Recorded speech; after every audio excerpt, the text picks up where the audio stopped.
Without Ainz Ooal Gown, the fortress city of Irantel would have been turned into a den of the undead by Khajiit, and both the Sunlight and the Black Scripture would have had their hands full with trying to contain the chaos, and this in turn would have allowed for Clementine to make an escape and disappear without a trace.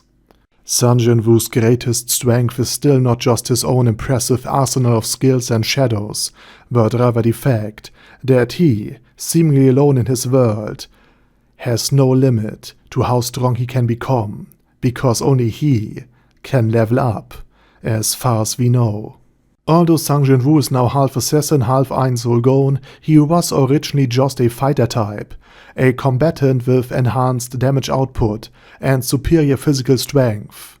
even compared to similar strong hunters, even if his own superhuman abilities were initially quite modest and therefore quite unremarkable. Without Ainz Ooal Gown, Gazav Stronov would have likely been completely wiped out by the Sunlight Scripture of Slain, simply because Gazav lacked proper armor and an effective sword, and the same goes for his warrior troop. The reason why many people didn't immediately notice the changes in Sun Jin-woo and about Sun Jin-woo's body early on is twofold. He was already a hunter, meaning he possessed superhuman magical abilities, and no one, and this is the second reason, had ever thought it was possible to continuously level up and grow stronger, simply because that mechanic did not exist in the world of solo leveling until the system attached itself to Sun Jin-woo. And even if this was somehow expected and discovered, a reawakening is not that unusual. The reason Sun Jin-woo, despite all of the dangers, didn't just quit his job as an E-rank hunter and did something else was simple. Being a member of the Hunter Association provided him and his family, his mother and sister, with free health insurance, something he could never have gotten anywhere else as an unskilled worker.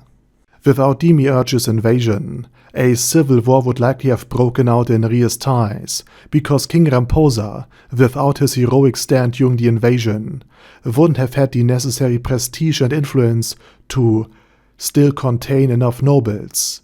in order to still keep the major aristocrats from attacking him outright and start a civil war. If Khajiit had truly transformed all of the inhabitants of Irantel into the undead to absorb a portion of their energy and turn himself into an Elder Lich, then the Katz Plain, the area already swarming with the undead, would have likely expanded significantly, similar to how the Great Rift in Warhammer 40k spread across the galaxy.